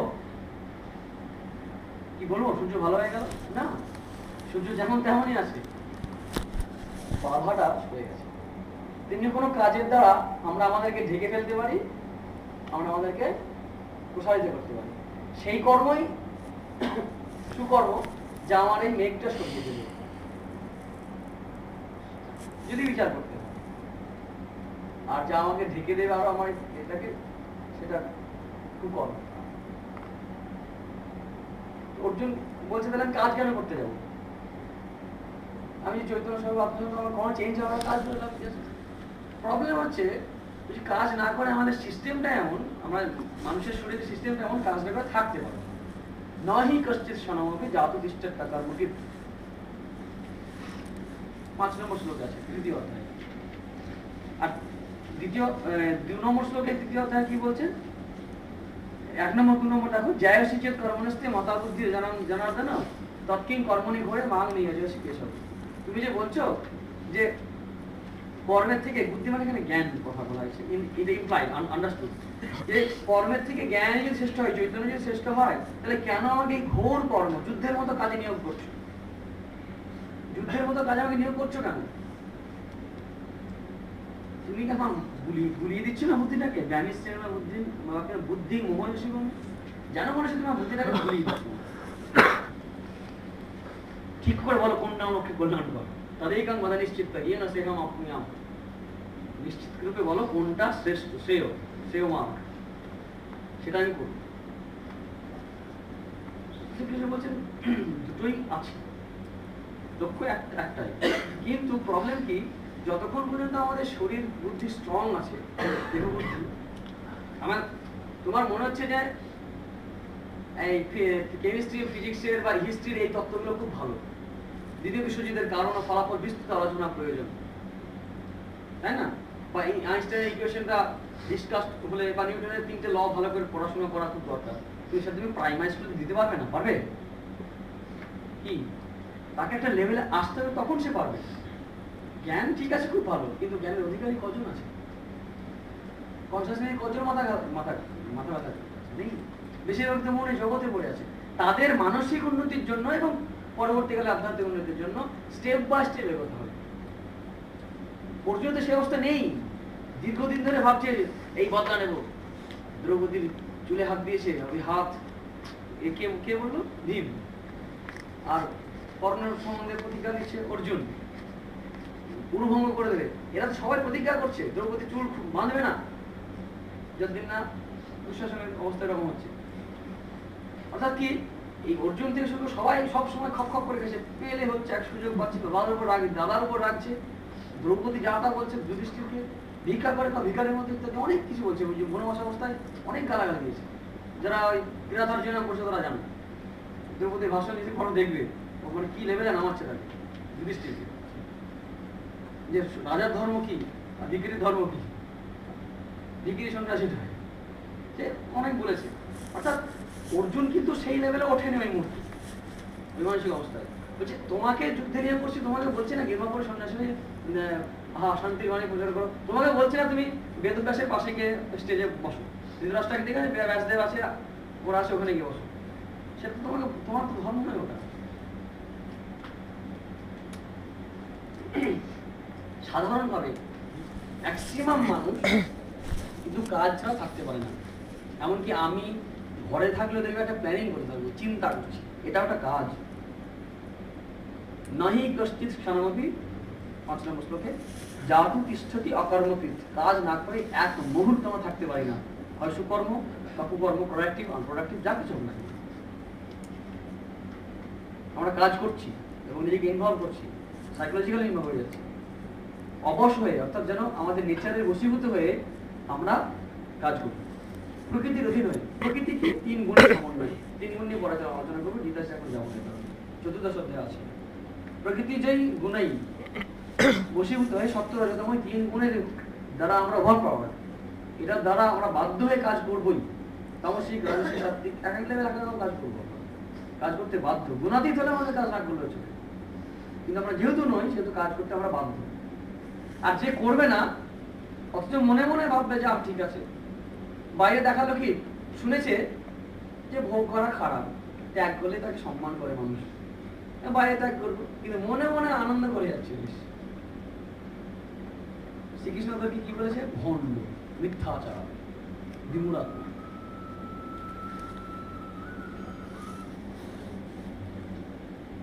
কি বলছেন 6 নম্বর শ্লোকে দেখো, কর্মেন্দ্রিয়াণি সংযম্য। 5টা কর্মেন্দ্রিয় আছে, বাপ পানি পাদপায় বস্তু। কর্মেন্দ্রিয়াণি সংযম্য ইয়া আস্তে মনসা স্মরণ, মানে মনে মনে চিন্তা করে বিষয়। ইন্দ্রিয়ার্থান বিমূঢ়াত্মা মিথ্যাচার সমুচ্যতে। প্রচুর প্ল্যান আছে। যে এখন একটা টেন্ডেন্সি হয়েছে কি যে একটু এরকম হতে হবে, ত্যাগ করে রাখবো, প্র্যাকটিস করতে হবে, নাহলে কেউ একটু খারাপ দেখাবে। কেন রে বাবা, খিদে পেয়েছে, খাওয়া না, বল না, লজ্জা কি আছে? খারাপ তো না এটা। না না, ত্যাগ করলে একটু সম্মান হয়, একটু এ হয়, এই একটা টেন্ডেন্সি না, সবাইকে ত্যাগ করতে না। খিদে পেলে খাও, সমাজ স্বীকৃত পথে তুমি খাও, করে কিছু বলবে না। চুরি করে খাবে না, ইনকাম করো, করে রসগোল্লা কিনে খাও। যাত্রার দোকানে গিয়ে রসগোল্লা হাত দিও না, টাকা ইনকাম করো, রসগোল্লা দোকানে যাও, যেটা পছন্দ হবে সে রসগোল্লা নাও, রসগোল্লা সমাজ স্বীকৃত পথে চুরি না করে, নোংরামি না করে ভোগ করো, আপত্তি নেই। কিন্তু ভিতরে খিদে আসে, বাইরে খাও না করছো, এটা তুমি সেই মহাপুরুষ বা সেই যোগী নও, তোমার ভিতরে বাসনা আছে, আকাঙ্ক্ষা আছে। তাই বলছেন আপনি তো বলছিলেন যে আমাদের তো যতটুকু নিয়ে থাকে আমার নিজে থেকে কন্ট্রোল করতে হবে। তখন আমি বললাম স্বামীজি নিজে বলেছে যে ভোগ করার কথা। হ্যাঁ, কন্ট্রোল করতে হবে, আবার ভোগও করতে হবে। হ্যাঁ, কিছুটা কন্ট্রোল করতে হবে। 3টে প্রসেস আছে, যেটা কিরকম? এক হচ্ছে স্টেপ বাই স্টেপ তোমাকে বুঝতে হবে। কোনো একটা জিনিস তোমার সামনে নেই, ঠিক আছে, তোমার সেটা খেতেও ইচ্ছা নেই, ঠিক আছে, একটা মেন্টাল স্টেট অবস্থা। তো কোনো জিনিস তোমার সামনে আছে, খেতে ইচ্ছা করছে না, সেটা একটা স্টেট। কোনো জিনিস সামনে নেই, খেতেও ইচ্ছা নেই, হলো 3টে স্টেট। প্রথম হচ্ছে সামনে জিনিসটা আছে, খেতে ইচ্ছা করছে না, সামনে জিনিসটা নেই, খেতে ইচ্ছা করছে না, হলো আরেকটা স্টেট। দেখো, মানে এটা একটা সিচুয়েশন। আরেকটা হচ্ছে না খাওয়ার, যেটা খাওয়ার ইচ্ছা, সামনে নেই, খেতে ইচ্ছা করছে, সামনে আছে, খেতে ইচ্ছা করছে। 4টে স্টেটে বলতে হবে। 4টে স্টেটের সব কি একই অবস্থা? কে খাবো না বলতে পারে? বলাটা ঠিক চল, কার? সামনে আছে, খেতে ইচ্ছা করছে, হচ্ছে শ্রেষ্ঠ অবস্থা মনে। মানে যদি ধরি যাবে যে না খাওয়াটা যদি শ্রেষ্ঠ অবস্থা ধরে নিতে পারে, তাহলে না খাওয়া অবস্থার কোনটা শ্রেষ্ঠ হবে? থাকা মাত্র খাচ্ছে না, সেই শ্রেষ্ঠ অবস্থা। আর একজন না খাওয়া বলতে পারে, ইচ্ছাও নেই, সামনেও নেই, সেও চেষ্টা করলে কিন্তু খাবো না অবস্থায় যেতে পারে। সামনে আছে, খেতে ইচ্ছা হচ্ছে, খাবো না, কি বলবে? সামনে নেই তো খেতে ইচ্ছা হচ্ছে, খাবো না, কি বলবে? এই দুটো স্টেজে কিন্তু খাওয়াটা বেটার। সামনে আছে, খেতে ইচ্ছা করছে, খাও। সামনে নেই, খেতে ইচ্ছা করছে, খাও। এই দুটো স্টেজে কিন্তু খাওয়া যেতে পারে, খাওয়াটা উচিত। না হলে কর্মেন্দ্রিয়াণি সংযম ইয়াস্তে মনসা স্মরণ ইন্দ্রিয়ার্থ নিমূঢ়াত্মা মিথ্যাচার সমুচ্যতে, সে ভণ্ড, মিথ্যাচার। কিন্তু সামনে নেই, খেতে ইচ্ছা হচ্ছে না, সামনে আছে খেতে চাচ্ছে না, তার না খেলেই ভালো, তার ডেভেলপমেন্টটা ওই দিক থেকে হবে। তাকে জোর করে খাওয়ালেই বরং ক্ষতি হবে, তার ডেভেলপমেন্টটা হবে না ওই দিক থেকে। বুঝতে পেরেছো? সাধারণ ক্ষেত্রে কি হয়, বিচার সংযুক্ত ভোগ করতে করতে আমাদের মনের মধ্যে ওই অবস্থাটা আসে যে ভোগ না করলে, তোমার যেটা আলোচনা হচ্ছিল রাত্রে, ভোগ না করলে ত্যাগ হয় না, এটাও সত্যি।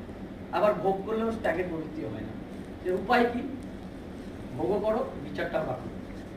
তো এই তো খেলাম, দেখলাম সে একই মাংস প্রত্যেক রবিবার ছুটছি খাওয়ার জন্য, খেয়ে বেশি খেয়ে ভাবছি প্ল্যান করছি করবো, আর সেই 4টে বেজে যাচ্ছে, সেই বেলে উঠছি, চিড়ে খেতে যাচ্ছি বা বলি দিচ্ছি, প্রতিবার প্ল্যান করছি। এই করতে করতে যদি কখনো এক সময় তার বিরাগ আসে,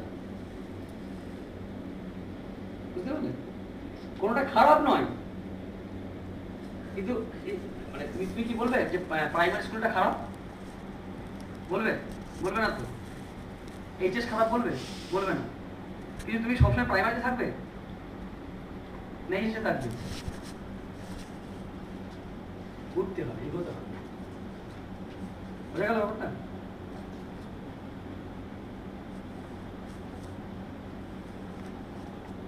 তারপর 8 নম্বর শ্লোকে বলছেন, ছেড়ে ছেড়ে বলছি, যদি তুমি কাজ না করো তোমার খাওয়ারও জুটবে না। একদম প্র্যাকটিক্যাল কথা। পেটের ভাত জুটবে না, অর্জুন যুদ্ধ না করলে তোমার খাবারও জুটবে না, তোমার রাজ্য পাবে না, কিছুই হবে না। নিয়তঙ্কুর কর্মত পাবে, সেই কারণে সবসময় কাজ করো। কর্ম জ্যায়, জ্যায় মানে শ্রেষ্ঠ, হি অকর্মণ। কাজ না করার থেকে কাজ করা শ্রেষ্ঠ, কারণ এতে তোমার শরীর যাত্রাও, শরীর যাত্রা বিখ্যাত না প্রসিদ্ধ অকর্মণ হবে। এটা না করলে তোমার শরীর যাত্রাও নির্বাহ হবে না। কিন্তু একটা শ্রেণীর মানুষকে কাজ না করতে বলা হয়েছে, নাই করতে পারে। আর কাজ 9 নম্বর শ্লোকে বলছে, দেখো কাজ কিভাবে করবে। ওই যজ্ঞার্থাৎ কর্মণ্যত্র লোকায়ন কর্মবন্ধন তদর্থন কর্মকান্ত মুক্তি সঙ্গে সমাচল। এটা একটা হায়ার স্টেজ। আর একটা যে তুমি যদি, আমার সেই বারবার কর্মযোগের কথা বলছে, তুমি নিজের জন্য না করে জগতের জন্য কাজ করো। যজ্ঞ মানে স্যাক্রিফাইস, জগতের কল্যাণে কাজ করো। যজ্ঞার্থাৎ কর্ম, যজ্ঞের জন্য কাজ করো, অর্থাৎ নিজের স্বার্থে না অন্যের জন্য করো, তাহলে পাপ হবে না। তুমি তো চাইছো না কিছু, ভালো চাইছো না, মন্দ চাইছো না, তো তোমার কাছে আসবেই না। আমি যদি তোমার কারো অর্ডারে ধরো কাজ করতে গেছি, মার্ডার করতে গেলাম, কারো অর্ডারে আমি মার্ডার করছি, আমি তো দোষী নই। সে বলেছে তুমি করেছি, আমাকে কাজে নিয়োগ করেছে, সে দোষী, সে নিযুক্ত। আমি যদি হাতুড়ি দিয়ে কারো মাথায় মারি, হাতুড়ি কি দোষ? দোষ নেই তো হাতুড়ি, হাতুড়িকে নিয়োগ করা যায়, সে হাতুড়ি মেরেছে। তো আমি যদি ওই ফলটা যদি না চাই, তাহলে ফলের সুখ হলেও পাবো না, পাপ হলেও পাবো না, পুণ্য হলেও পাবো না।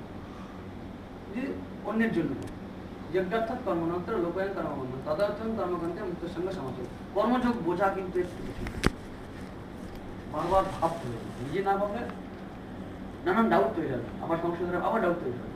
কনসেন্সাসের থেকে এই কর্মযোগ বোঝাটা আরো টাফ, ভীষণ টাফ।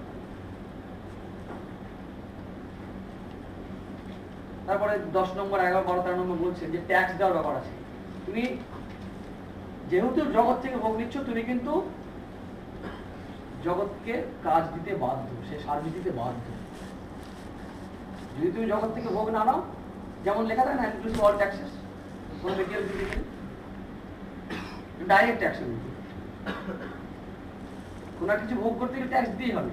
তুমি যে সোসাইটিতে থাকো, সংসার আদি করো, আধুনিক মানে সাধারণ ভাষায় বলছি, তোমার কর্তব্য আছে, স্ত্রীর প্রতি, মায়ের প্রতি, বাবার প্রতি কর্তব্য আছে। কারণ তুমি সংসারে সুখ ভোগ করবে, সংসার ট্যাক্স দিতে হবে। সংসার ছেড়ে দাও, তুমি ট্যাক্স দিতে হবে না, কর্তব্য নেই কারণ। এইটাই ওই সমযোগ্য প্রজাসিসটা 10 নম্বর থেকে আমি শ্লোকগুলো পড়বো না, 14, 15, 16 নম্বর আছে। কিভাবে জগৎ সৃষ্টি হচ্ছে, তারপরে এগুলো পৌরাণিক ব্যাখ্যা, মানে এই ব্যাখ্যাগুলোই আমি যাচ্ছি না। এই বেগ না দিলে তখন কি হবে? হ্যাঁ, ট্যাক্স না দিলে তখন স্পেন হয়ে বসা, সে চোর।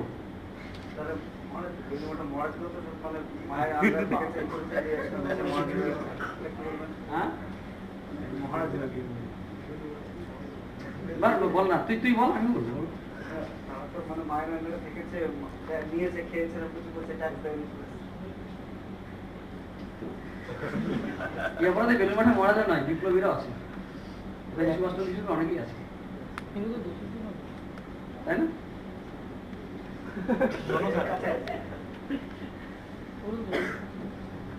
বাবা মা তো আমার সঙ্গে ব্যবসা করেনি, যে ছেলেকে ইনভেস্ট করছে এই টাকাটা, পরে একসময় রিটার্ন পাবো, তাই করেছে কি? তাই করে বাবা মা তাদের কাজ করেছে, ঠিক আছে? বলি, যখন বৃহত্তর স্বার্থে কেউ কিছু ত্যাগ করে না, ঈশ্বরার্থে বা জনস্বার্থে বিশাল আকারে যখন কাজ করে না, সেটা পাপ হয় না। বিপ্লবীদের প্রশংসাই করে, নিন্দা করে না।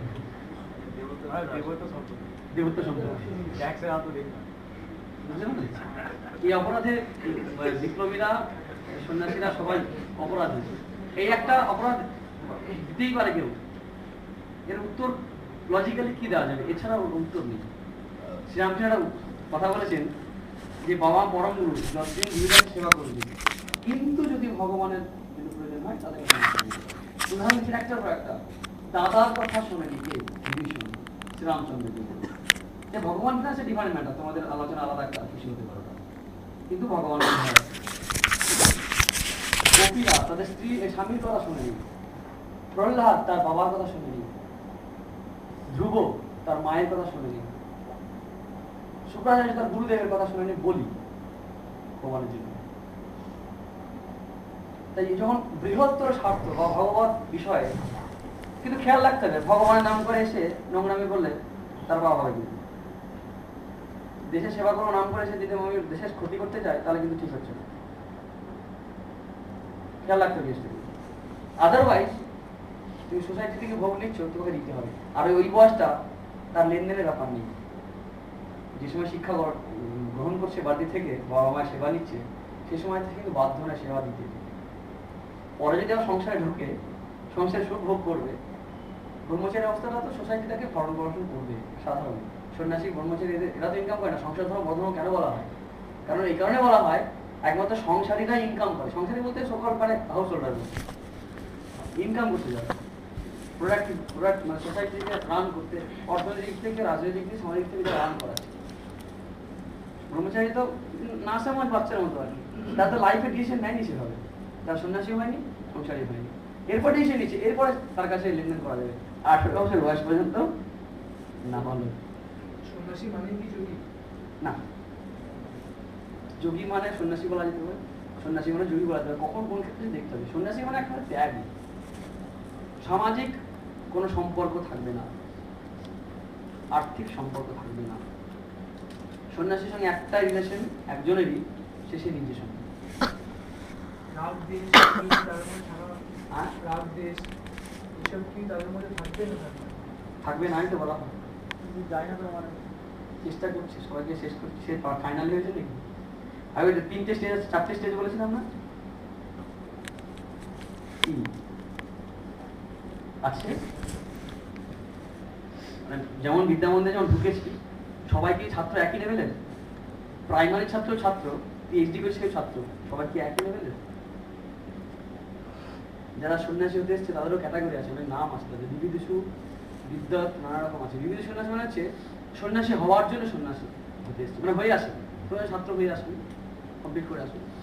আবার আছে কেউ এমনি ছোট, মানে যেমন সুখদেবদের বলা হয়, এরা একদম ছোট থেকেই বৈরাগ্য, মানে জগতে অ্যাটাচমেন্টই নেই, তারা একরকম সন্ন্যাসী, মানে সন্ন্যাসী সাজদিন আসার চলে। শ্রীরামকৃষ্ণের কি সন্ন্যাস দেবে তাকে? তার থেকে সংসারে বা কি রাখবে বলো? আর একটা আছে বিবিধ সন্ন্যাস, এই সংখ্যাটা বেশি সাধারণ, মানে সামনে ইচ্ছা নেই, না থাকলেও ইচ্ছা নেই, এরকম ক্যাটাগরি যারা, অথচ ব্রহ্মক্রম নয়, এরা সন্ন্যাস গ্রহণ করে, কর্মত্যাগ করে সন্ন্যাস গ্রহণ করতে চায়। এরা কিন্তু রাগদেশ মুক্ত নয়, রাগদেশ মুক্ত চেষ্টা করে। বুঝতে পারলেন? মানে বিবেকানন্দ কোন ক্যাটাগরি? কি হতে পারে বলতো? বুঝতে পারছি। বিবেকানন্দ পড়ো, আমি তো লজিক গুলো বলে দিলাম, লজিকের যেটাই মিলবে সেটা হবে, তাই না? আমি শুরু করেছিলাম কখন? 7:10 না, আজকে রাতটা 10। 8-এর মনে হয় 10 শুরু করেছি। আচ্ছা, আমি এখান থেকে শেষ করব। কিন্তু যারা এই 17 এবং 18 জাস্ট এটা বলছেন কি দেখো ইয়াত্রাত্মরতিরেব স্যাৎ আত্মতৃপ্তশ্চ মানব আত্মনিয়েব চ সন্তুষ্ট তস্য কার্যং ন বিদ্যতে। কিন্তু এই যে ব্রহ্মজ্ঞ বা আত্মজ্ঞ তারই একমাত্র কাজ থাকবে, কাজ বলা হলো, ডিউটি থাকবে, ট্যাক্স ইত্যাদি বললাম না। ঠিক তেমনি যে চাই না জগৎ থেকে কিছু, আত্মাতে সন্তুষ্ট, তার কিন্তু কোনো কর্তব্য নেই সোসাইটি। ইয়া তো আত্মরতি, রতি মানে হচ্ছে সুখ, রতি এখানে আত্মরতি মানে আত্মাতেই সুখ পায়, বাইরে কোনো জগতের সুখের দরকার নেই তার। আত্মতৃপ্ত, নিজের মধ্যে তৃপ্ত, বাইরে কিছু চাইছে না, সে ভোগ চাইছে না।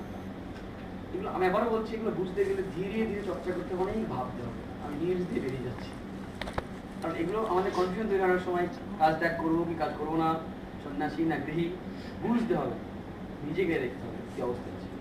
এই অবস্থায় খুব কম, সন্ন্যাসীরাও খুব কম আছে, মানে সন্ন্যাসী মানে আনুষ্ঠানিক সন্ন্যাস পাওয়া সন্ন্যাসীরা এই লেভেলে সবসময় থাকে না, খুব কম দিনই থাকে। খেয়াল রাখতে হবে। আত্মতৃপ্তশ্চ মানব আত্মনিয়েব চ সন্তুষ্ট তস্য কার্যং ন বিদ্যতে। তার কোনো ডিউটি নেই। কিন্তু কেন ডিউটি নেই? তার কারোর সঙ্গে তার স্বার্থের সম্বন্ধ নেই। দ্বিতীয় অধ্যায় দ্বিতীয় শ্লোকে সেটা বলছে, 5 নম্বরে, নৈব তস্য কৃতেন অর্থ, তার করার দ্বারা কোনো অর্থ হয় না, তার প্রয়োজন নেই। তার অর্থ মানে প্রয়োজন এখানে ন অকৃতেন কশ্চন, মানে না করার দ্বারা তার কিছু ক্ষতি হবে না। কারণ ন চ অবশ্য সর্বভূতেষু কশ্চিৎ অর্থের অবশ্যই, সমস্ত জীবের সঙ্গে তার কোনো লেনা দেনা নেই, কোনো সম্পর্ক নেই, সামাজিক বা অর্থনৈতিক কোনো সম্পর্ক নেই তার। যারা সন্ন্যাসী হয় বা তাদের কোনো সোসাইটির সঙ্গে কোনো বাধ্যবাধকতা নেই। সে সন্ন্যাসের অনুষ্ঠান নিতেই পারে, নাও নিতে পারে, তবু ওই অবস্থায় পৌঁছে গেছে, সে কাজ করতেও পারে, নাও করতে পারে। বুঝতে পারবে ব্যাপারটা? যে থাকে না সব optional, second year third year optional, তুমি অডিটোরিয়ামে যেতেও পারো, অডিটোরিয়াম পাস দিয়েও যেতে পারো, ফার্স্ট ইয়ার হলে যেতেই হবে। সে তো স্বার্থপর, তাহলে সব দায়িত্ব জুড়ে রয়েছে, কিছু নেই না, একেবারেই নয়। সেক্ষেত্রে সে অনেক দায়িত্ববান, স্বার্থপর উল্টোটা, সে অনেক দায়িত্ববান, দায়িত্ব সচেতন। নৈবেদ্য সে কৃতনার্থ না, তার তো কোনো লেনা দেনা নেই। এটা ওই যে উদাহরণটা পুরোটা মিলবে না, কিছুটা মিলবে। সে দায়িত্ববান অর্থাৎ কি, তার কাজ করার দ্বারা সমাজের কোনো উন্নতি হবে না, না করার দ্বারা উন্নতি হবে না। সে যদি করে কাজ করতেই পারে, ব্রহ্মজ্ঞ হয়ে উপলব্ধিমান হয়েও সে সমাজ সেবা শুরু করতে পারে, সেটা তার বিলাস। তার কাজের দ্বারা কোনো ফল পাওয়ার ব্যাপার নেই, করতে পারে না করতে পারে। অনেকে বলে এই এরকম লোকের দ্বারা অনেক সময় তো সমাজের ক্ষতি হয় না।